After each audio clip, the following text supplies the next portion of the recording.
Hello students, welcome है आप सबका। मैं हूं आसिफ इकबाल, आपका फिजिक्स टीचर, और स्वागत करता हूं ऑप्टिक्स में। ऑप्टिक्स, वेव ऑप्टिक्स हम लोग समाप्त कर चुके हैं। आप लोगों ने लास्ट लेक्चर जो ऑप्टिक्स का पढ़ा उसमें हम लोगों ने वेव ऑप्टिक्स को समाप्त किया, और आज हम लोग शुरू कर रहे हैं ऑप्टिक्स की दूसरी विधा जिसका नाम है रे ऑप्टिक्स या ज्योमेट्रिकल ऑप्टिक्स। राइट, तो आइए इसको शुरू करते हैं बिना किसी देरी के। आज बहुत ज़बरदस्त है, मैं बहुत बेसिक बात करूंगा आपसे ज्योमेट्रिकल ऑप्टिक्स की। और दूसरी चीज़ ये है कि आप लोग बिल्कुल तैयार हो जाइए जल्दी जल्दी अपनी कॉपी पेन लेकर के, और साथ में टेबल चेयर पे बैठ जाइए और हम लोग शुरू करते हैं। ठीक, ऑल राइट। तो हम लोगों को पढ़ना है जी दूसरी विधा। कौन सी है? Ray optics. राइट, रे या फिर इसी को हम कहते हैं ज्योमेट्रिकल ऑप्टिक्स। क्या कहते हैं? Geometrical optics. नाम से जाहिर हो रहा है ज्योमेट्री इस्तेमाल होने वाली है। अगर आपको रेखा गणित में कोई दिक्कत है, ज्योमेट्री में कोई प्रॉब्लम है, तो आपके लिए रे ऑप्टिक्स में प्रॉब्लम है। तो ज्योमेट्री क्लास 8th तक की आनी चाहिए, और आई होप आप में से काफ़ी लोग क्लास 8th पास होंगे, तो आप लोग ज़रूर उतनी ज्योमेट्री पढ़े होंगे। और बाकी मैं ज्योमेट्री बीच बीच में बताता रहूँगा जहाँ पर भी कोई अलग सी ज्योमेट्री आती है। ठीक, चलिए शुरू करते हैं रे ऑप्टिक्स। देखिए, सबसे पहले हम लोगों को ये समझना है कि ये रे क्या है। व्हाट इज रे? ठीक, पहला वर्ड हमको समझना है रे क्या है। दूसरा वर्ड हमको समझना है कि ऑब्जेक्ट क्या है। तीसरा वर्ड हमें समझना है कि इमेज क्या है। राइट, चौथा वर्ड हमको समझना है कि रियल इमेज क्या है या रियल ऑब्जेक्ट क्या है। रियल और वर्चुअल क्या बला होती है, हमें इसे समझना है। रियल और वर्चुअल क्या बला होती है, हमको यह समझना है। ठीक, उसके बाद मैं आप लोगों से बाद में साइन कन्वेंशन के ऊपर बात करूंगा। ऑब्जेक्ट के बाद इंसिडेंट रे को समझना है हमें क्या है इंसिडेंट रे, और यहां पर हम लोगों को रिफ्लेक्टेड एंड रिफ्रैक्टेड रे समझना है। रिफ्लेक्टेड रे क्या होता है और रिफ्रैक्टेड रे क्या होता है। देखिए, मैं आपको एक चीज बता दे रहा हूं, ज्योमेट्रिकल ऑप्टिक्स के अंदर मुख्यतः हम लोग 3 घटना को पढ़ने वाले हैं। मेनली लाइट के साथ होने वाली 3 घटनाओं को हम लोग पढ़ने वाले हैं। घटना नंबर 1 रिफ्लेक्शन, घटना नंबर 2 रिफ्रैक्शन, और घटना नंबर 3 डिस्पर्जन। बस इन्हीं 3 घटनाओं पे पूरा रे ऑप्टिक्स टिका हुआ है। इन्हीं 3 घटनाओं पे हम लोग बातचीत करने वाले हैं। ठीक, अब आपको ये जो मैंने टर्म्स लिखे हैं, पहले उन टर्म्स का मतलब बता दूं ताकि आप ज्योमेट्रिकल ऑप्टिक्स को समझ सके। अभी मैं कुछ भी नहीं शुरू कर रहा हूं, बस आपको इतना समझ लेना है कि इसमें आप 3 घटनाएं पढ़ोगे। रिफ्लेक्शन है, ठीक है, रिफ्रैक्शन है, और क्या है जी, डिस्पर्जन। इन 3 घटनाओं का जिक्र हम लोग करेंगे। आगे की घटनाओं का जिक्र हम लोग नहीं करने वाले हैं। रिफ्लेक्शन क्या होता है, रिफ्रैक्शन क्या होता है, डिस्पर्जन क्या होता है, मोटी मोटी बात खाली मैं बता दे रहा हूं, डिटेल अलग अलग टॉपिक में होगा। रिफ्लेक्शन का मतलब होता है किसी ऑप्टिकली डेंसर मीडियम से टकरा के लौट आना। रिफ्रैक्शन का मतलब होता है एक मीडियम से दूसरे मीडियम में जाना। और डिस्पर्जन का मतलब होता है कि लाइट का कई कलर में बढ़ जाना। ठीक, तो ये सब घटनाओं के नाम है जो मैंने मेनली आपको बता दिया। अब हम लोग शुरू करते हैं। सबसे पहले ये रे क्या बला है, ये रे क्या है, व्हाट इज रे। ठीक है, बार बार पढ़ेंगे ray optics, ray optics, ray optics. भाई रे है क्या? रे जो है वो है क्या? ये रे जो है वो है actual path of light. Light जिस रास्ते से जाती है उस रास्ते को ही आप लाइट रे कह देते हो।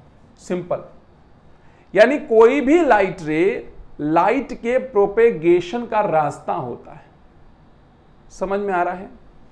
आमतौर से आप जानते हैं कि लाइट रे सीधी चलती है, पर वेव ऑप्टिक्स में आपने पढ़ा था कि लाइट का डिफ्रैक्शन भी होता है, अगर वो किनारों से टकरा जाती है तो अपने आप मुड़ भी जाती है।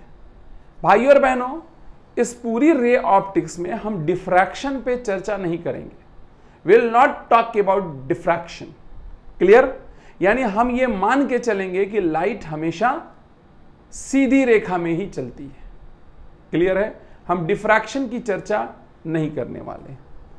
तो लाइट का जो पाथ होता है, जिस रास्ते से लाइट चलती है, हम उसे क्या कहते हैं? लाइट रे कहते हैं। समझ में आ गया? दूसरा, ऑब्जेक्ट किसे कहते हैं? ठीक है, ऑब्जेक्ट। ऑब्जेक्ट क्या है? ऑब्जेक्ट, इमेज, इन सबको समझने के लिए आपको एक बात समझनी पड़ेगी।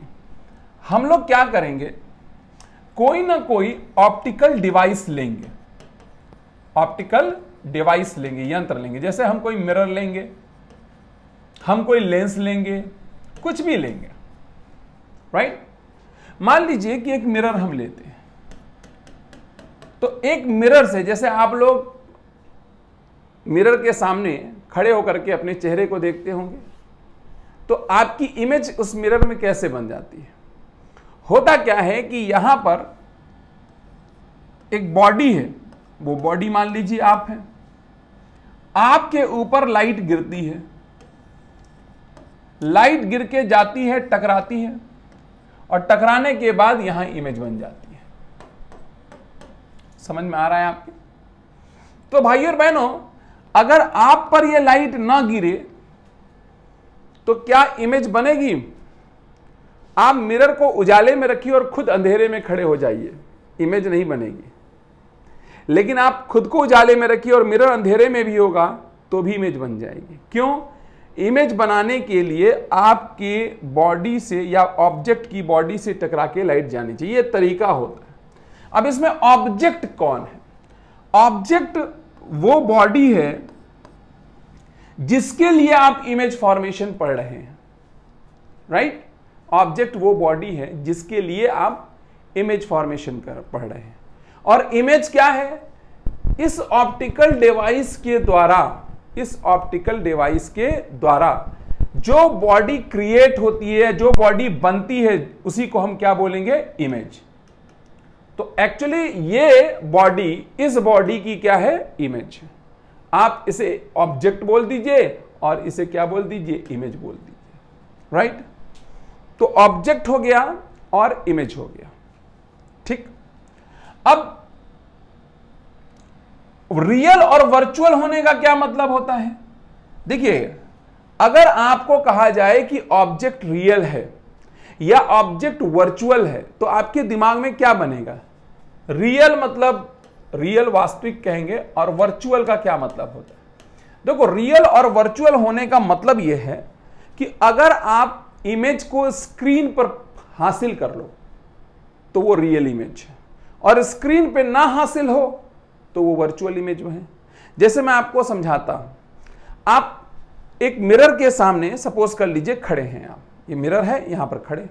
अब आपको क्या दिख रहा है कि मेरी इमेज देखो बन रही है, वो देखो पीछे मैं खड़ा हूं। अब इस मिरर के पीछे अगर एक स्क्रीन लगा दी जाए, एक पर्दा लगा दिया जाए, तो क्या आपका इमेज उस पर्दे पर मिलेगा? इस मिरर के पीछे पर्दा लगा दोगे तो कुछ नहीं मिलेगा। तो दिख तो रहा है कि हमारी इमेज देखो वो है, मिरर लगा है, दिख रहा है वो देखो हमारी इमेज, लेकिन अगर हम वहां पर इमेज पर्दा लगा दें तो हमको इमेज नहीं मिलेगी। और जब इमेज प्राप्त ना की जा सके स्क्रीन पर, तो हम उसे क्या बोल देते हैं? Virtual image. लेकिन आपको याद होगा, आप लोगों ने बचपन में एक बहुत एक्सपेरिमेंट किया होगा, एक लेंस लेकर के। लेंस लेते थे तो जो सनलाइट आ रही होती है वो एक जगह फोकस हो जाती थी। आप अपने हाथ को या पेपर को स्क्रीन मान लो, तो क्या इसकी इमेज स्क्रीन पर मिली कि नहीं मिली? मिल गई। अगर इमेज स्क्रीन पर मिल जाए तो रियल, और ना मिले तो वर्चुअल। तो वर्चुअल इमेज होने का और रियल इमेज होने का मैंने आपको मतलब बता दिया। इमेज क्या है, ऑब्जेक्ट क्या है। अब आप कहेंगे कि क्या ऑब्जेक्ट और इमेज फिक्स होता है? नहीं, यह निर्भर इस बात पे करता है कि आप पढ़ाई किसके लिए कर रहे हो। एक इमेज की जब इमेज बनेगी, इमेज की इमेज बनेगी, अब जैसे मान लो यहां पर हम एक मिरर और लगा दें तो इस इमेज की भी तो इमेज बनेगी। तो ये जो इमेज है ये इसके लिए ऑब्जेक्ट हो गया और यहां जो बनेगा वो इमेज हो गया। तो ऑब्जेक्ट कौन है, इमेज कौन है, ये कैसे तय होता है?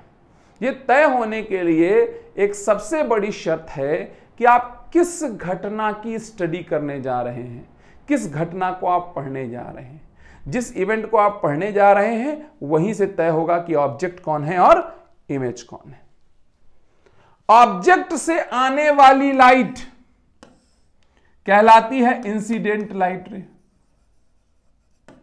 और डिवाइस से टकरा करके या तो डिवाइस के उस पार जाएगी या तो डिवाइस से लौट आएगी।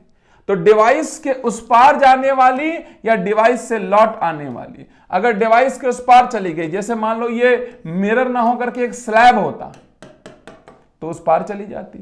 तो अगर डिवाइस को पार करके दूसरी पार चली गई उसको कहेंगे रिफ्रैक्टेड लाइट रे, और अगर वापस आ गई तो बोलेंगे रिफ्लेक्टेड लाइट रे। तो रिफ्लेक्टेड लाइट रे का मतलब टकरा के वापस आ जाना, रिफ्रैक्टेड का मतलब दूसरे मीडियम में लाइट रे का चला जाना, जो चली गई वो रिफ्रैक्टेड लाइट रे। अब कोई रिफ्रैक्टेड लाइट रे भी इंसिडेंट हो सकती है। गया नेटवर्क, देखो जैसे मान लो एक लाइट रे यहां से आई, फिर यहां कुछ बेंड हुई, फिर यहां आई, फिर यहां गई। तो अगर मैं इस रिफ्रैक्शन को पढ़ता हूं तो ये इंसिडेंट है और ये रिफ्रैक्टेड है। ये कौन है, इंसिडेंट, और ये कौन है, रिफ्रैक्टेड। लेकिन अगर मैं इस रिफ्रैक्शन को पढ़ूंगा तो ये इंसिडेंट है और ये रिफ्रैक्टेड है। तो object, image, incident, refracted, reflected, ये सब कैसे तय होता है कि आप कौन सी इवेंट पढ़ रहे हो, रिफ्लेक्शन या रिफ्रैक्शन की। जब रिफ्लेक्शन हो रहा हो या कोई भी ऐसी घटना घट रही हो तो उस घटना के दौरान आप कौन सी घटना को स्टडी कर रहे हो, that will determine object, image, incident ray, reflected ray, refracted रे। तो मैंने आपको रे के बारे में बताया, ऑब्जेक्ट के बारे में बताया, इमेज के बारे में बताया, रियल और वर्चुअल होने का सेंस समझ गए आप, इंसिडेंट रे, रिफ्लेक्टेड रे और रिफ्रैक्टेड रे, इतनी बात आप समझ गए। क्लियर? तो हम लोग बार बार रे बनाएंगे तो आप समझ जाइएगा कि ये रे कुछ भी नहीं है बल्कि पाथ ऑफ लाइट है। क्या है? Path of light. समझ में आ गया? Is that clear? I hope यहां तक आपको कोई दिक्कत नहीं होने वाली है। ठीक, तो यहां पर आपने कुछ टर्म्स का मतलब समझा।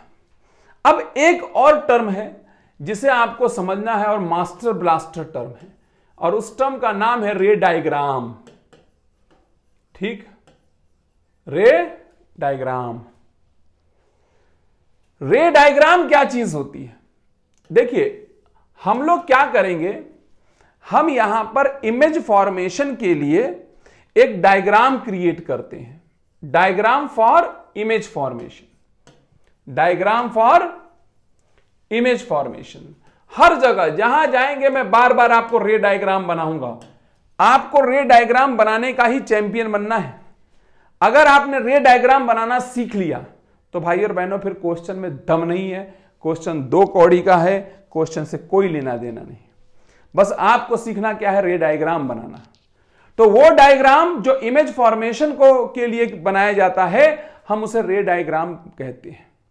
और रे डायग्राम बनाने के लिए आपको यह ध्यान रखना है कि आपको मिनिमम 2 रे का पता होना चाहिए। 2 रे का कंसेक्वेंस पता होना चाहिए। 2 रे का कंसेक्वेंस पता होने का मतलब कि 2 रेज आप बॉडी से, ऑब्जेक्ट से निकालोगे और जब किसी ऑप्टिकल डिवाइस से वो रे टकराएगी तो उसका फ्यूचर क्या होगा, उसका भविष्य क्या होगा, यह आपको पता होना चाहिए। सिर्फ 2 रे। हम लोग हर जगह सिर्फ 2 रे लेकर के रे डायग्राम बना देंगे बस, और हमें उससे ज्यादा रे की जरूरत नहीं पड़ेगी। तो रे डायग्राम के अंदर सबसे इंपॉर्टेंट चीज है कि आप दो रे का भविष्य जानते हो कि भैया ये दो रे आई कहां से गई कहां से। ठीक, अगर आप कोई ऑब्जेक्ट लेते हो और आपसे कहा जाए कि भाई इस ऑब्जेक्ट से कितनी रेज निकल रही हैं, तब पूरी बॉडी खुली पड़ी है, हर जगह से रे निकल रही होगी और इनफाइनाइट रे निकल रही होगी। ठीक बात है, बात समझ में आ रही कि नहीं आपके? तो आपके पास में जो रे है इसमें से कोई मतलब दो रे आपको लेना पड़ेगा और दो रे का पता आपको पता होना चाहिए। अभी आपको परेशान होने की जरूरत नहीं है कि हमें कैसे पता चलेगा कि उस दो रे का भविष्य क्या है। चिंता करने की जरूरत नहीं है, आप जान जाओगे कि भैया उस दो रे का भविष्य क्या है।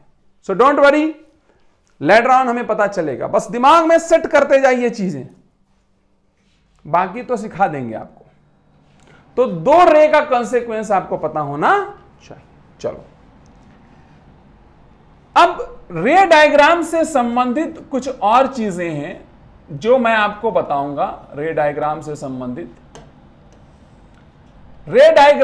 संबंधित चीजों में ही मैं आपको साइन कन्वेंशन भी सिखा दूंगा। सबसे इंपॉर्टेंट चीज होती है साइन कन्वेंशन। जब आप रे ऑप्टिक्स पढ़ते हो तो एक्चुअल बहुत कंफ्यूजन होता है कि कहां प्लस ले, कहां माइनस ले, क्या रखें। बच्चे इसी में पगला जाते हैं, बहुत आसान क्वेश्चन गलत कर देते हैं जब साइन ठीक से नहीं रखते। तो मैं आपको सिखा देता हूं, आपके लिए कोई दिक्कत नहीं। सबसे पहले रे डायग्राम में हम ये जानेंगे कि हम ऑब्जेक्ट की पोजीशन को कैसे निर्धारित करते हैं। Position of object. जब आप रे डायग्राम बनाते हो भाई और बहनों,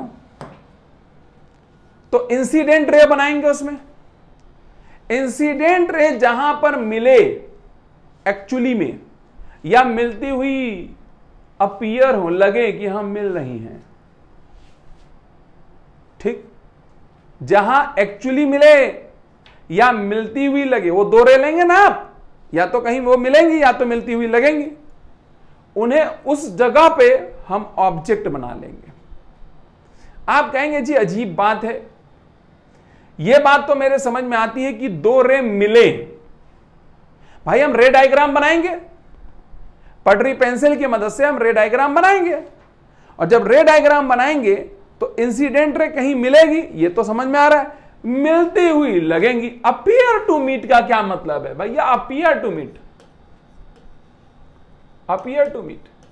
देखो एक बात समझो, जब हम रे डायग्राम बना रहे हैं तो रे डायग्राम है क्या? एक्चुअली होने वाली घटना का एक डायग्रामेटिक रिप्रेजेंटेशन है। जो भी इवेंट हो रही है, रिफ्लेक्शन हो रहा है, रिफ्रैक्शन हो रहा है, कुछ भी हो रहा है, उसका एक डायग्रामेटिक रिप्रेजेंटेशन है। अब उसमें यह हमको तो समझ में आता है कि हमने मिलाया तो इंसिडेंट रे मिल गई। ठीक है, चलो मिल गई तो मिल गई, मिलती हुई लगेंगी यह कैसे पता चलेगा? और इसका मतलब क्या? Appear to meet. अरे भाई, अपीयर टू मीट का क्या मतलब? मिलती नहीं है क्या? अपीयर टू मीट जो शब्द है उससे भ्रमित मत होइए कि मिलती नहीं है। मिलती भाई, वो भी मिलती हुई लगती है का मतलब होता है रे डायग्राम में। जब हम रे डायग्राम के अंदर, हमको यह कैसे पता चलेगा कि वो एक्चुअली मीट है कि अपीयर टू मीट है? एक्चुअली मीट में तो डायरेक्ट रेज एक दूसरे को काट देंगी। जब भी मैं रे डायग्राम बनाऊं जहां डायरेक्ट कट जाए तो समझ जाना actually meet. Appear to meet तब बोलोगे जब वो अपने आप नहीं कट रही हैं, लेकिन हमको जबरदस्ती बढ़ा करके उसे ऐसे मिलाना पड़ रहा है कि वो कट जाए जबरदस्ती। अगर हमें एक्सटेंशन करना पड़ता है इंसिडेंट रेस का, तो हम बोलेंगे कि incident ray appear to meet. जबरदस्ती किसमें? रे डायग्राम में बोल रहा हूं ये सब बातें। तो रे डायग्राम में जहां पर रेस मिले या मिलती हुई लगे, यानी जहां अपने आप मिल जाए या आप जबरदस्ती बढ़ा के मिलाइए, वहीं पर ऑब्जेक्ट हो जाएगा। दूसरा बात करने वाला हूं मैं आपसे पोजीशन ऑफ इमेज की। पोजीशन ऑफ इमेज ये कहां पर होगा? आप समझ चुके होंगे आप। रे डायग्राम के अंदर इमेज हम वहां बता देंगे जहां पर लाइट रे जो रिफ्लेक्टेड है या रिफ्रैक्टेड है। अगर रिफ्लेक्शन हुआ तो रिफ्लेक्टेड और रिफ्रैक्शन हुआ तो रिफ्रैक्टेड। रिफ्लेक्टेड या रिफ्रैक्टेड लाइट रे या तो एक्चुअली मिले या तो मिलती हुई लगे। फिर वही बात है, ये कैसे पता चलेगा कि मिल रही है और मिलती हुई लग रही? जबरदस्ती बढ़ाओगे तो मिलती हुई लग रही हैं, और अपने आप मिल गई तो मिल ही रही हैं। ठीक, समझ में आ गया? तीसरे नंबर पे आ जाओ। हम तमाम मेजरमेंट्स की बात करते हैं।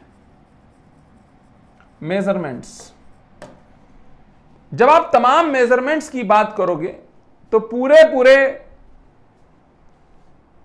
रे ऑप्टिक्स में कुछ ही मेजरमेंट आएगा। सबसे पहला ऑब्जेक्ट की दूरी, दूसरा इमेज की दूरी,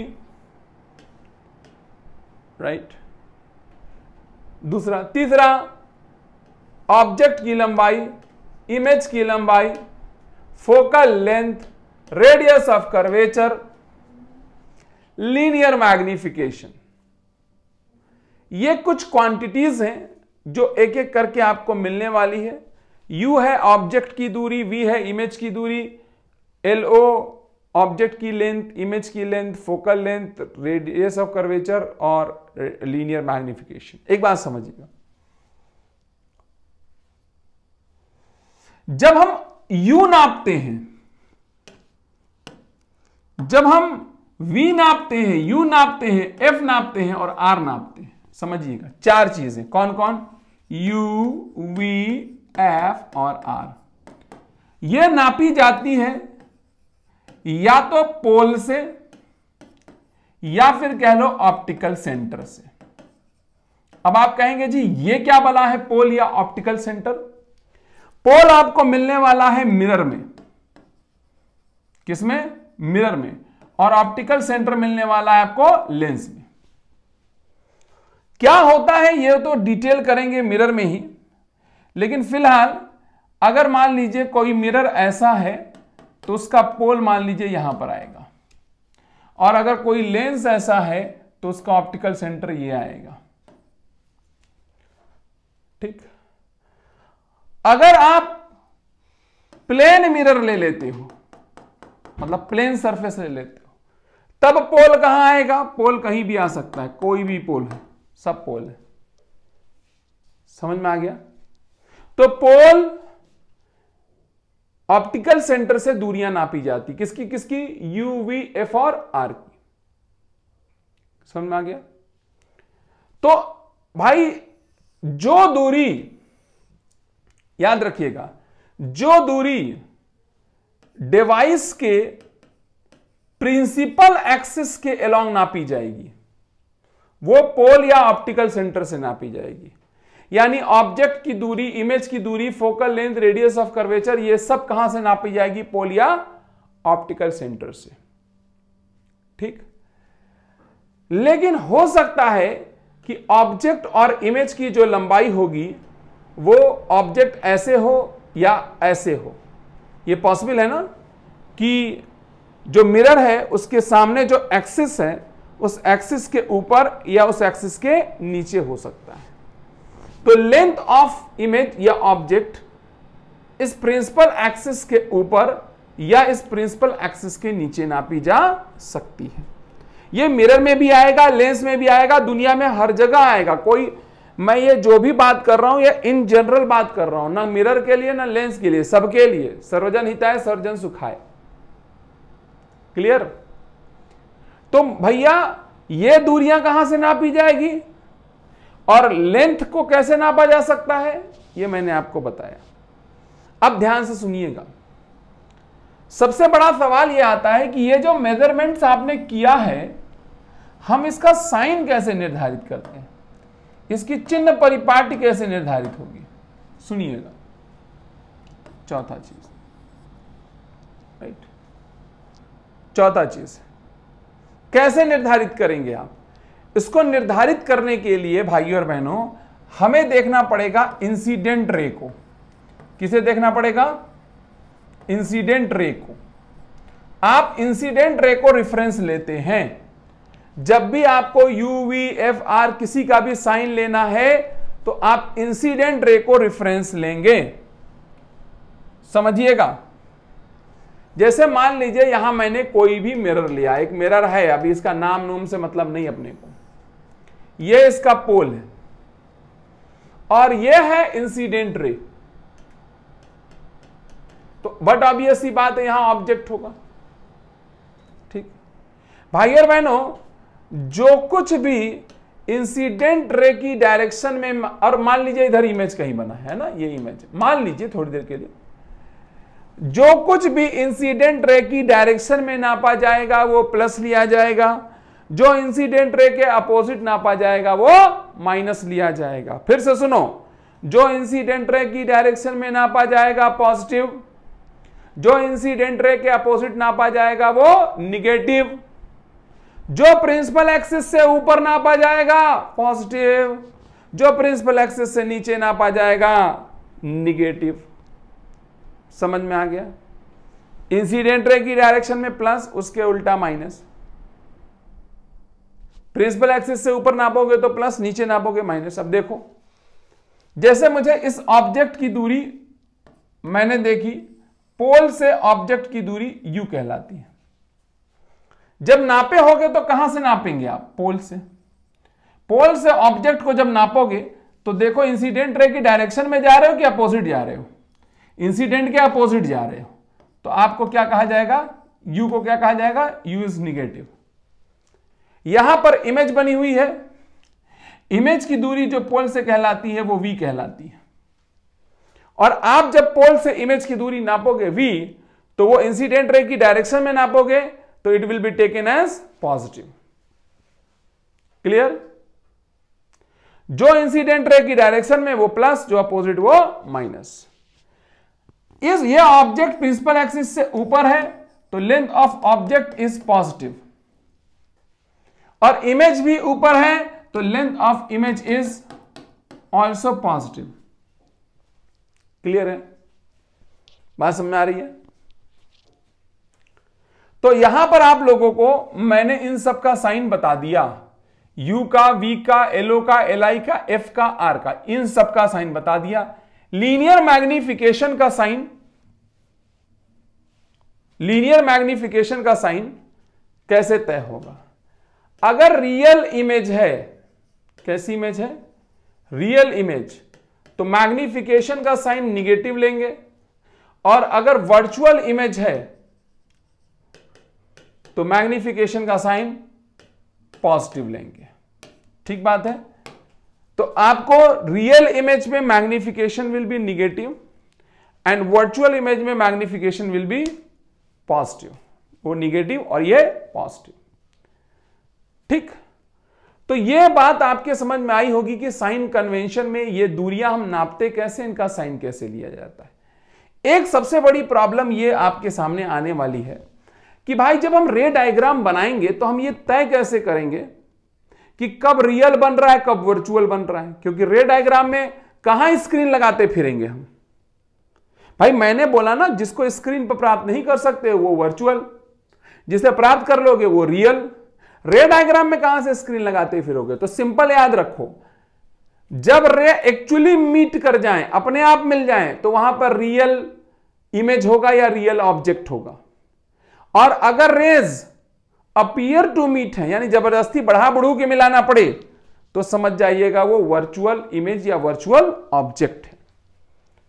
मैं एक एग्जांपल से आपको समझाता हूं रियल और वर्चुअल।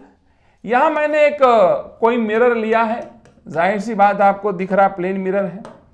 अभी आप इस लफड़े में मत पड़िएगा, ये इंसिडेंट रे है, ये इंसिडेंट रे है, this is the incident ray and this is the incident ray, और इनका रिफ्लेक्शन होता है और ये यहां पर मिलते हैं। तो ये रिफ्लेक्टेड रे है और ये भी रिफ्लेक्टेड रे है। अब हमें दो तीन चीजें पता करनी है। पहला तो ये कि पोजीशन ऑफ ऑब्जेक्ट क्या है, दूसरा ये पोजीशन ऑफ इमेज क्या है, तीसरा ये रियल है या वर्चुअल है ऑब्जेक्ट या इमेज, और चौथा आपको यह पता करना है यू और वी का साइन क्या है। चलो आओ जो हमने सीखा उसको यहां पर लगा के देख लेते हैं। चलिए, मैंने ऐसे ही बनाया है, कोई आप इसके पीछे नहा धो के पढ़ मत जाइएगा।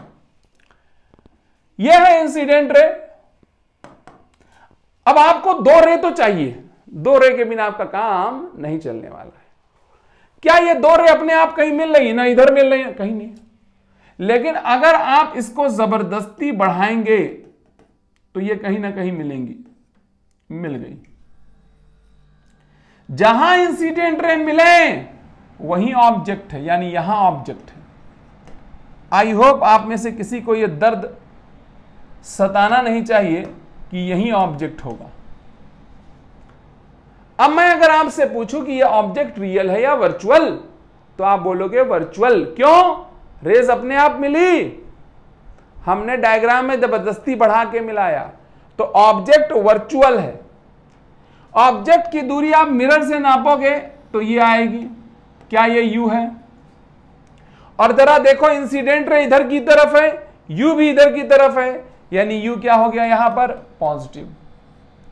तो हमने ऑब्जेक्ट की पोजीशन जान ली, ऑब्जेक्ट का नेचर वर्चुअल है ये जान लिया, और ऑब्जेक्ट दूरी u पॉजिटिव है ये जान ली। इसमें कोई आपको शक शुबा की गुंजाइश नहीं होनी चाहिए। आइए आपके बातों को और आगे बढ़ाते हैं। अब हम लोग चर्चा करते हैं इमेज के ऊपर। रिफ्लेक्टेड राइट रे देखिए, एक ये है और एक ये है। ये दोनों यहां पर मिल रही हैं, अपने आप मिल रही हैं, बढ़ा बढ़ा के नहीं मिलाया है। और जहां मिल जाए वही इमेज है, यानी this is the position of image. Undoubtedly भाई और बहनों, ये पोजीशन ऑफ इमेज है। ये इमेज अपने आप रे के मिलने से बनी है, तो ये रियल इमेज होगी, इसमें भी आपको कोई शक नहीं होना चाहिए, क्योंकि हमने बढ़ा के नहीं मिलाया, रे अपने आप मिल गई, टकराई और आई मिल गई। और इमेज की दूरी जो मिरर से है वो v है। अगर गौर करो तो इंसिडेंट के अपोजिट है। अगर ये इंसिडेंट के अपोजिट है तो ये माइनस हो जाएगी। ठीक, मैंने जो भी साइन कन्वेंशन या जो भी बात बताई, वो बात सिर्फ रिफ्लेक्शन या रिफ्रैक्शन के लिए नहीं है। आप रे ऑप्टिक्स में जहां भी पढ़ोगे यही गाना हम लोग गाने वाले हैं। तो इस बात को आप अपने दिल दिमाग जान जिगर गुर्दे फेफड़े तिल्ली में बैठा लीजिएगा, क्योंकि बार बार हम लोग इसी का जिक्र करने वाले हैं। आइए मॉड्यूल भी दिखा दें, थोड़ा हौसला मिलेगा कि जिंदगी में जो बात बोली गई वो है कि नहीं। ये देखिए, सब वही सब बोला गया, जितना मैंने बोला वो सब है। ठीक, सब लिखा हुआ है। The sign of linear magnetic positive image formed is virtual, will be negative image formed is real, है ना, वही सब लिखा है। अब आइए, सबसे पहली घटना जो हमें रे ऑप्टिक्स की मदद से पढ़नी है, उस घटना का नाम है रिफ्लेक्शन। यहां पर मैं एक शब्द समझाना चाहता हूं, आप लोग इसको हालांकि जानते हैं क्योंकि मैंने वेव ऑप्टिक्स में बताया है। डेंसर मीडियम क्या होता है और रेयरर मीडियम क्या होता है। बार बार मैं यूज करूंगा denser medium, rarer medium, denser rarer. देखो, डेंसर और रेयरर का मतलब होता है ऐसा मीडियम, ये ना रिलेटिव टर्म है। डेंसर शब्द और रेयरर टर्म शब्द ये रिलेटिव है। अगर मैं आपसे बोलूं पानी डेंसर है कि रेयरर है, तो दोनों है। अब हैं दोनों कैसे हो गए? हवा के रिस्पेक्ट में वो डेंसर है और ग्लास के रिस्पेक्ट में वो रेयरर है, पानी। समझ में आ गया? तो डेंसर और रेयरर एक रिलेटिव टर्म है, पहली पॉइंट। दूसरा पॉइंट, डेंसर किसे कहेंगे? रिलेटिवली जिसमें स्पीड ऑफ लाइट कम हो उसे डेंसर बोलेंगे, और जिसमें स्पीड ऑफ लाइट रिलेटिवली ज्यादा हो उसे रेयरर बोलेंगे। जैसे हवा और पानी में कौन डेंसर है? पानी। क्यों? क्योंकि पानी में स्पीड ऑफ लाइट कम होती है। और पानी और ग्लास में कौन डेंसर है? ग्लास। क्यों? ग्लास में जो स्पीड ऑफ लाइट है वो पानी से भी कम पाई जाती है। कौन मीडियम ज्यादा डेंसर है, कौन मीडियम कम डेंसर है, इसको रिप्रेजेंट करने वाली क्वांटिटी का नाम है रिफ्रैक्टिव इंडेक्स, जो हम पढ़ चुके हैं वेव ऑप्टिक्स में ही। रिफ्रैक्टिव इंडेक्स जो कि बराबर होता है C/V। Relative speed of light को रिप्रेजेंट करता है, आपको याद होगा, किसी भी मीडियम का जो एब्सोल्यूट रिफ्रैक्टिव इंडेक्स होता है वो C/B होता है। रिलेटिव वाला तो आप जानते ही हैं, V2/V1, μ1/μ2 V2। ठीक, बहरहाल मैं इसकी चर्चा कर चुका हूं, इसीलिए मैं इस पर ज्यादा आपसे बात नहीं करूंगा, थोड़ा सा आपको ग्लिम्स दे दिया। रिफ्लेक्शन क्या चीज होती है? जब कोई लाइट रे किसी ऑप्टिकली डेंसर मीडियम से टकराए, ऑप्टिकली डेंसर सरफेस से। अब सरफेस कैसा हो सकता है? सरफेस कैसा भी हो सकता है, आड़ा मेड़ा तिरछा, लेकिन हमारे पास सरफेस के नाम पे एक प्लेन सरफेस हो सकता है, एक कर्व्ड सरफेस हो सकता है। कर्व्ड का मतलब या तो कॉन्वेक्स सरफेस होगा या तो कॉनकेव सरफेस होगा। गड्ढे को कहते हैं कॉनकेव और उभार को कहते हैं कॉन्वेक्स।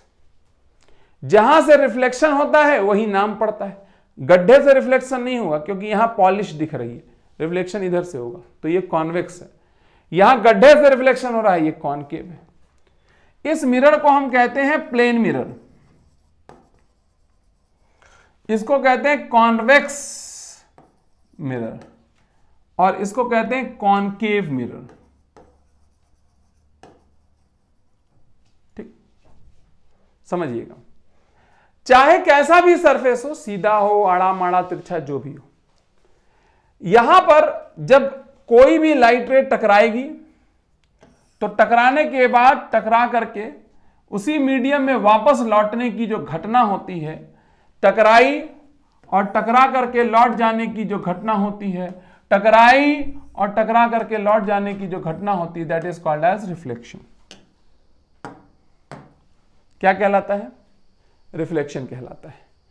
भाई और बहनों, इस ब्रह्मांड के अंदर रिफ्लेक्शन कहीं पर भी हो, किसी भी सरफेस से हो, किसी भी स्थिति में हो, रिफ्लेक्शन के नियम हैं, शाश्वत नियम हैं, यूनिवर्सल लॉज हैं। और रिफ्लेक्शन के दो लॉज हैं। कितने लॉज हैं? दो लॉ। ठीक भाई, लाइट रे आई, आके टकरा के गई। ठीक, जो लाइट रे आती है उसको कहते हैं इंसिडेंट रे, जो जाती है उसको कहते हैं रिफ्लेक्टेड रे। जिस पॉइंट से रिफ्लेक्शन हुआ है सरफेस पे के उस बिंदु पे परपेंडिकुलर खींच दो सरफेस से, तो यह कहलाता है नॉर्मल। क्या कहलाता है? नॉर्मल। यहां पर भी इस पॉइंट के परपेंडिकुलर, परपेंडिकुलर कौन होगा? जो सेंटर से जाएगा यहां पर, दिस इज द नॉर्मल। और यहां पर भी this is the normal. Normal से जो एंगल इंसिडेंट रे बनाती है उसे कहते हैं एंगल ऑफ इंसिडेंस और इसे कहते हैं angle of reflection. This is called angle of incidence. This is called angle of reflection. This is called angle of incidence. This is called angle of reflection. Clear? समझ में आ रहा है? तो दो लॉ हैं। पहला लॉ ये कहता है कि इंसिडेंट रे, नॉर्मल और रिफ्लेक्टेड रे, ये तीनों एक ही प्लेन में होते हैं। पहला लॉ। अब इसका क्या मतलब है मैं आपको समझाता हूं। जैसे मान लीजिए ये इंसिडेंट रे है और यहां पर कोई सरफेस है जहां पर ये लाइट रे गिर रही है, ये हमने नॉर्मल खींच दिया और ये इंसिडेंट रे। भाई ये दोनों तो एक ही प्लेन में है। अब जो रिफ्लेक्टेड लाइट रे है वो ऐसे नहीं जाएगी या ऐसे नहीं जाएगी, ये इसी प्लेन में रहेगी। नहीं समझे? ये ऐसे जाएगी कि ये तीनों एक ही प्लेन में आ जाएं। ऐसा नहीं कि इधर भग गई, अब इन दोनों का प्लेन एक है, इसका पता नहीं कोई और प्लेन है ना, ऐसा नहीं होगा। ये रिफ्लेक्ट होने, टकराने के बाद कहीं भी भागेगी, ऐसा नहीं होगा। ये ऐसा भागेगी कि ये सेम प्लेन में लाई करे। यानी पहला नियम है कि इंसिडेंट रे, रिफ्लेक्टेड रे और नॉर्मल तीनों एक ही प्लेन में लाई करते हैं। Point number 1। ठीक है। और पॉइंट नंबर 2 क्या है? ये जो एंगल ऑफ इंसिडेंस है और ये एंगल ऑफ रिफ्लेक्शन है, ये दोनों एंगल बराबर होते हैं। यहां पर भी हर जगह I बराबर R। समझ में आ रहा है? अगर आप प्लेन मिरर के केस में देखें तो एक और बात समझ में आती है। प्लेन मिरर के केस में यहां पर जो ये एंगल होगा, ये एंगल ये भी बराबर निकल आएगा। कैसे पता? अरे ये I और R बराबर है तो ये 90 माइनस R है और ये 90 माइनस I है, दोनों एंगल बराबर हो गए। समझ में आ रहा है? आई होप आपको यहां पर कोई दिक्कत किसी प्रकार की नहीं होनी चाहिए। ठीक है, ऑलराइट, क्लियर है? तो भाई और बहनों, रिफ्लेक्शन हुआ। रिफ्लेक्शन के दो नियम हैं। आइए मॉड्यूल में इन दोनों नियमों के बारे में मैं बात करता हूं आपसे, फिर मैं आगे बढ़ूंगा। ठीक है, ये देखो, यहां पर देखो प्लेन दिखाया हुआ है और दो लॉज हैं उसके बारे में जिक्र किया हुआ है जो मैंने आपको बता दिया। ये देखिए, एक और बात है यहां पर कि अगर लाइट रे नॉर्मली इंसिडेंट होंगे तो वो अपने पाथ को रिट्रेस करेंगे। राइट? पाथ को क्या करेंगे? रिट्रेस करेगा। क्यों? अगर किसी सरफेस पे कोई लाइट रे नॉर्मली गिरता है तो नॉर्मल भी तो यही हुआ, तो एंगल ऑफ इंसिडेंस जीरो है, तो जाहिर सी बात है कि एंगल ऑफ रिफ्लेक्शन भी जीरो होगा, उसी रास्ते वापस लौट जाएगा। अगर यहां पर प्लेन मिरर के बजाय कर्व सरफेस होगा तो ये इस कर्वेचर का सेंटर होगा। ये मान लो सेंटर से जाने वाली लाइट रे नॉर्मल होती है तो जाएगा आएगा, जाएगा आएगा, जाएगा आएगा। ठीक उसी तरीके से यहां पर भी ये कहानी होगी, जाएगा और आएगा, जाएगा आएगा, जाएगा आएगा। ये लो, समझ में आ रहा है कि नहीं आ रहा आपके? तो अगर कभी भी किसी भी रिफ्लेक्टिंग सरफेस पे लाइट रे नॉर्मली गिर जाए तो वो नॉर्मली टकरा के वापस आ बराबर R हो जाएगा। ठीक, समझ में आ गया भाई और बहनों? कोई दिक्कत की बात नहीं है। अब हम लोगों को रिफ्लेक्शन ऑफ लाइट पढ़ना है। देखो ये आपके सिलेबस में नहीं है। अगर आप एनसीईआरटी देखोगे तो आपको ये मिलेगा नहीं, रिफ्लेक्शन एट प्लेन सरफेस। अब मैं बता रहा हूं, मैं दिखा भी देता हूं ताकि दुर्घटना से देर भली, है ना? दिखा देते हैं ताकि थोड़ा दिल में तसल्ली बनी रहे। ये देखो, ये रे ऑप्टिक्स है। रे ऑप्टिक्स में रिफ्लेक्शन ऑफ लाइट के बारे में है। सीधे देखो, ये देखो रिफ्लेक्शन ऑफ लाइट, यहां देखो, यहां पर रिफ्लेक्शन इंट्रोडक्शन आया, इंट्रोडक्शन के बाद रिफ्लेक्शन ऑफ लाइट आया, सीधे reflection of light by spherical mirror आ गया। ठीक, यहां रिफ्लेक्शन का लॉ बताया गया और सीधे स्फेरिकल मिरर की कहानी शुरू कर दी गई। देखो कहीं प्लेन मिरर का जिक्र नहीं है इसमें।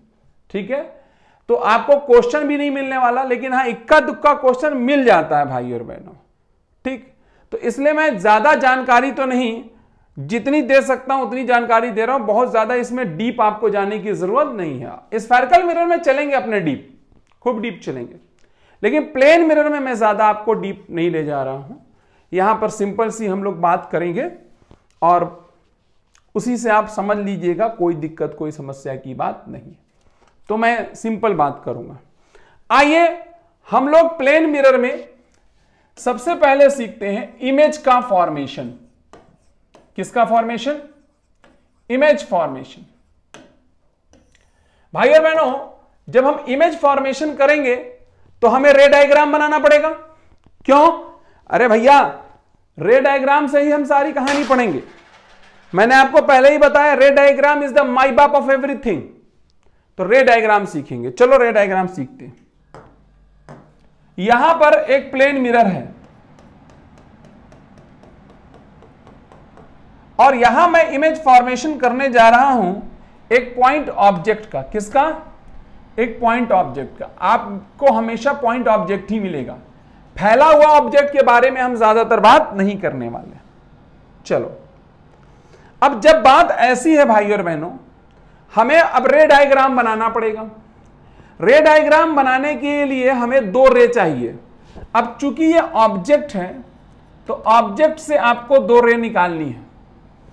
एक रे यहां ले जाओ सीधे, इसका भविष्य हमें पता है क्योंकि ये मिरर पे नॉर्मली गिरी है तो ये वापस आ जाएगी। पहली रे का भविष्य हमको पता था, मैंने पहली रे बना ली, हमें एक रे और चाहिए, तो एक रे थोड़ा तिरछा बना लो। जब हम तिरछा बना लेंगे तो यहां पर एंगल ऑफ इंसिडेंस होगा और उसके हिसाब से एंगल ऑफ रिफ्रैक्शन हो जाएगा, रिफ्लेक्शन हो जाएगा, सॉरी, आई और ये आर। अब हमको ऑब्जेक्ट और इमेज का पता करना है। भैया ऑब्जेक्ट तो यही रहा, कैसे इंसिडेंट रे मिल रही है, लेकिन अगर देखोगे तो एक रिफ्लेक्टेड रे ये है, एक रिफ्लेक्टेड रे ये है। अगर इन दोनों को इधर मिलाओगे तो कहीं नहीं मिलने वाली, देखो कहीं मिलेगी, नहीं मिल, अपने आप तो कहीं नहीं मिलने वाली। आओ जबरदस्ती करते हैं, इसको आगे बढ़ा देते हैं जबरदस्ती, और इसको भी आगे बढ़ा देते हैं जबरदस्ती। जब जबरदस्ती कर दिया तो यहां पर ये दोनों मिल गए, और मिल गए तो यहां पर इमेज बन गई। सबसे पहली बात, ये जो इमेज बन रही है ये कैसी होगी भाई और बहनों? ये जो इमेज बन रही है ये इमेज वर्चुअल होगी, और वर्चुअल इमेज हमेशा इरेक्ट होती है, सीधी होती है। तो वो इमेज वर्चुअल बनेगी और इरेक्ट बनेगी। आप प्लेन मिरर के सामने जब खड़े होकर अपना बाल वाल झाड़ते हैं तो चेहरा थोड़ी पलट जाता है, चेहरा तो सीधे रहता है। और मिरर में जो इमेज बन रही है वो वर्चुअल इमेज बन रही है, वर्चुअल बनेगी और इरेक्ट बनेगी। Point number 1। पॉइंट नंबर 2, दूसरा पॉइंट देखो, ऑब्जेक्ट की जो मिरर से दूरी है वो है u, और ऑब्जेक्ट की जो इमेज की जो मिरर से दूरी है वो है v। तो u की वैल्यू और v की वैल्यू आपस में क्या होगी? बराबर होगी। जितनी दूर u होगा उतनी ही दूर v होगा। राइट, क्लियर है, कोई दिक्कत की बात नहीं। आप कहेंगे जी आपको यह बात कैसे पता हो गई? बहुत सिंपल है, देखो ये अगर थीटा है तो ये भी थीटा होगा अकॉर्डिंग टू रिफ्लेक्शन वाला नियम, तो फिर ये भी थीटा आ गया, और ये थीटा है, ये दोनों का 90 डिग्री है, तो ये एंगल भी तो बराबर आ गया। और जब तीनों एंगल बराबर हो गए तो ये सर्वांगसम हो गया, कॉन्ग्रुएंट हो गया, और कॉन्ग्रुएंसी के हिसाब से देखा जाए तो u और v आपस में क्या हो गए? बराबर हो गए। तो u और v बराबर होते हैं, यानी मिरर से जितनी दूर ऑब्जेक्ट होता है उतनी ही दूर इमेज होता है। नेक्स्ट पॉइंट, अगर मैं u को बदलने लग जाऊं, अगर आप u को डिफरेंशिएट करें, यानी धीरे धीरे मिरर की तरफ चलें, that is called as speed of object. ठीक उसी तरीके से अगर मैं यहां पर इमेज की दूरी के बारे में बात करूं तो ये dv/dt के बराबर होगा। ये क्या है? Speed of object. What is this? Speed of object. समझ में आ रहा है? Which is equal to speed of image. Speed of image. इस गलतफहमी का शिकार मत होइएगा कि स्पीड बराबर है तो वेलोसिटी बराबर होगी, नहीं, समझिएगा। देखिए, स्पीड ऑब्जेक्ट और इमेज की हमेशा बराबर होती है, यह बात कंफर्म है, पर वेलोसिटी बराबर होगी ऐसा जरूरी नहीं है। अब स्पीड बराबर होना और वेलोसिटी बराबर होने में क्या फर्क है? स्पीड का मतलब जिस दर से वो चल रहा होगा ऑब्जेक्ट उसी दर से चलेगा इमेज, लेकिन वेलोसिटी बराबर ना होने का मतलब डायरेक्शन जरूरी नहीं कि दोनों का सेम हो। अगर ऑब्जेक्ट मिरर के परपेंडिकुलर चलेगा, ये ऑब्जेक्ट है, तो वेलोसिटी जस्ट अपोजिट होगी इमेज की। सोच लो, ये मान लो चल रहा है किसी स्पीड से v से, तो ये भी v से चलेगा। स्पीड तो सेम है पर वेलोसिटी अलग है क्योंकि डायरेक्शन अपोजिट है। भाई और बहनों, डायरेक्शन अपोजिट होने की वजह से वेलोसिटी अपोजिट है। Velocity is not same, speed is same. लेकिन अगर यही ऑब्जेक्ट ऐसे चलने के बजाय, मिरर के परपेंडिकुलर चलने के बजाय मिरर के पैरेलल चलने लगे तो सोच के देखिए।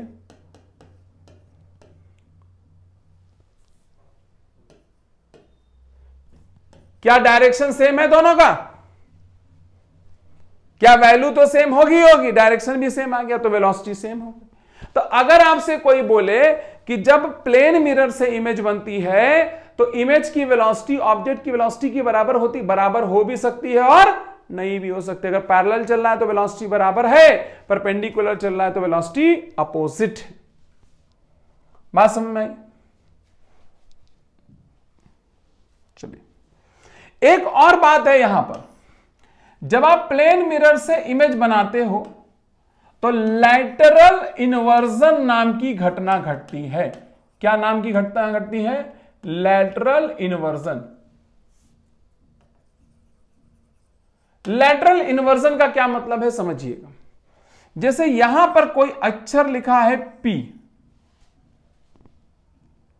ठीक, या आप हिंदी का अक्षर ले लो क, तो अगर आप क देखते हो तो क का ये जो पूंछ है ये मिरर के करीब है और ये उसका पेट है ये मिरर से दूर है। तो जब उसकी इमेज बनेगी तो भाई और बहनों जो पेट है वो दूर चला जाएगा, पूंछ करीब बनेगी। तो आपको ये क पलटा हुआ दिख रहा है कि नहीं दिख रहा? लैटरल इन्वर्ज हो जा रहा है, इन्वर्जन हो जा रहा है। क्लियर? इसको बोलते हैं लैटरल इन्वर्जन होना। अंग्रेजी के अक्षर में भी देख सकते हैं। अब कि P बनाया तो इसका पेट करीब डंडा दूर, डंडा दूर पेट करीब, हो गया लैटरल इन्वर्जन। तो प्लेन मिरर के केस में लैटरल इन्वर्जन भी होता है भाई और बहनों। समझ में आ रहा है? राइट? अब इसी लैटरल इन्वर्जन की वजह से बहुत सी चीजें होती है। आपने देखा होगा जो एम्बुलेंस होती है उसके आगे जो एम्बुलेंस लिखा रहता है वो उल्टा लिखा रहता है, ताकि आप जब मिरर में देखिए पीछे वाले एम्बुलेंस को तो सीधा दिखाई दे, लैटरल इन्वर्जन की वजह से, है ना। लेकिन लैटरल इन्वर्जन उनमें नहीं मिलेगा, दिखेगा, मतलब होगा तो, पर ऑब्जर्व नहीं होगा जिनमें लैटरल सिमेट्री, जैसे हम लोग में नहीं पता चलता। देखो हम लोग आधा जैसे इधर है वैसा इधर है, तो इधर का उधर बन जाए कोई मतलब ही नहीं।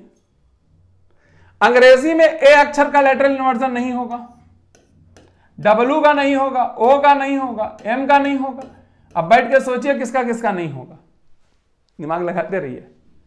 मतलब होगा पर ऑब्जर्व नहीं होगा, ये कहना चाहिए। क्लियर? और लैटरल इन्वर्जन होने की वजह से घड़ी का जब आप इमेज देखोगे तो उसमें भी समय उल्टा दिखाई देगा। 3 का 9 दिखाई देगा, 9 का 3 दिखाई देगा। अगर घड़ी में आप इमेजिन करिए कि 3 बज रहा है, ये 3 है, राइट, 3 बजा ना ये घड़ी में, ये छोटा कांटा है बड़ा कांटा, यहां मिरर बना दो तो ये जो है ये कांटा इधर पलट जाएगा, करीब आ गया। और ये देखो घड़ी में 9 बज गया, नंबर नहीं दिख रहा है, मान लो खाली है डंडे से, घड़ी में कितने बज गया? 9 नंबर, 9 बज गया। यहां 3 बज रहा था, यहां 9 बजने लगा। ठीक, पहले जब सीपीएमटी वगैरह का दौर हुआ करता था तो ये सब क्वेश्चन बहुत पूछे जाते कितना बज रहा। अभी मैं बता दूंगा फॉर्मूला, उससे आप देख लेना। तो ये सब कहानी लैटरल इन्वर्जन की है। तो भाई और बहनों इमेज सेम डिस्टेंस पे होता है। अच्छा एक बात और है, ये जो इमेज बनता है ये सेम साइज का बनता है। तो इमेज सेम साइज का बनता है, बिहाइंड द मिरर बनता है, वर्चुअल बनता है, ये मैंने आपको बता दिया। Distance of object distance of image की बराबर होता है। इफ कन्वर्जिंग अच्छा ये तो दूसरी बात है, अभी मैं बताऊंगा। The speed of image is same as speed of object with respect to plane mirror. देखिए एक शब्द लिखा है with respect to plane mirror, यानी प्लेन मिरर रुका होगा तभी आप दोनों की स्पीड बराबर करें। ऐसा नहीं कि ये भी चल दिया तो कहानी खत्म हो जाएगी, फिर लागू नहीं होता। लैटरल इन्वर्जन ऑब्टेन होता है। The velocity of image is same as velocity of object if object is moving parallel to the mirror, and velocity of image is just opposite to velocity of object if object is moving normal to the। अब ये देखिए जब lateral inversion होता है आपको image का time निकालना है, तो ऑब्जेक्ट का टाइम बताइए और इमेज का टाइम बताइए। जब घंटे में दिया हो तो आप 12 में से घटा दीजिए। जैसे आपसे कहा जाए घड़ी में बज रहे हैं 3, बताओ इमेज में कितना बजेगा, तो 12 में से घटा दीजिए, 12 में से 3 गया 9 बज रहा होगा इमेज में। आपसे घंटे के बजाय मिनट में भी दे दिया हो, तो 12 घंटे में घटाने के बजाय 11 घंटे 60 मिनट में, अब जैसे मान लीजिए आपसे पूछा जाए कि घड़ी में बज रहा है, इसी में बता देता हूं मैं। अरे आओ भैया, कहां जा रहे हो। जैसे मान लो क्वेश्चन पूछा जाए कि घड़ी में बज रहा है 4:20, 4:20। बताओ इमेज में क्या बचेगा, घटा दो। 60 मिनट में से 20 मिनट घटाओगे तो 40 मिनट दिखाएगा, और 11 घंटे में से 4 घंटा घटाओगे तो कितना आएगा, 7 घंटा, यानी 7:40 दिखाएगा। अगर 4:20 आपको समय हो रहा है, 7:40 दिखाएगा 4:20 का बजाय। ऐसे ही घंटे मिनट सेकंड में दिया हो तो आप क्या करोगे, वो यहां पर लिखा हुआ है। ठीक है, सिंपल सी बात है जो मैंने आपको बता दी। तो प्लेन मिरर से जब रिफ्लेक्शन होता है तो कैसा इमेज बनता है, वर्चुअल इमेज बनता है। अच्छा, एक सवाल है यहां पर, क्या प्लेन मिरर से जब रिफ्लेक्शन होगा तो क्या रियल इमेज नहीं बन सकता? बन सकता है, राइट। क्या प्लेन मिरर से रियल इमेज बन सकता है? अभी मैंने बनाया भी था, बन सकता है। जानते हैं कैसे? अगर आपने प्लेन मिरर से पर इंसिडेंट रे कन्वर्जिंग डाल दी, यानी 2 रे कन्वर्ज हो रही थी, मिलने जा रही थी कहीं, वहीं बीच में प्लेन मिरर लगा दो, तो आफ्टर रिफ्लेक्शन जो इमेज बनेगी भाइयों और बहनों, वो कैसे होगी, रियल होगी। तो रियल इमेज बनाने की कैपेबिलिटी है कि नहीं है? प्लेन मिरर में है, लेकिन कन्वर्जिंग बीम डालने पर आमतौर से किसी ऑब्जेक्ट का इमेज रियल नहीं बनता है। किसी ऑब्जेक्ट का इमेज हमेशा वर्चुअल बनता है, लेकिन रियल इमेज बना सकता है कि नहीं बना सकता है? बिल्कुल बना सकता है। ठीक है, तो ये है image formation by plane mirror. देखिए, कुछ बातें मैं और आपसे करूंगा, लेकिन वो अब आपको अगले टर्न पे करने वाला हूं, क्योंकि आज के टर्न पे इतना ही रखता हूं। आज के टर्न पे बेसिक बातें मैंने आपसे कर ली है। अगले टर्न पे प्लेन मिरर की थोड़ी सी बात करेंगे, और हम लोग शुरुआत करेंगे मुख्यतः स्फेरिकल मिरर को। प्लेन मिरर के कुछ क्वेश्चंस भी मैं करा दूंगा, और फिर मैं शुरू करूंगा स्फेरिकल मिरर को। स्फेरिकल मिरर के क्वेश्चंस भी आपको मैं साथ में कराऊंगा। तो अगले लेक्चर तक वेट करिएगा। Thank you very much. God bless you all.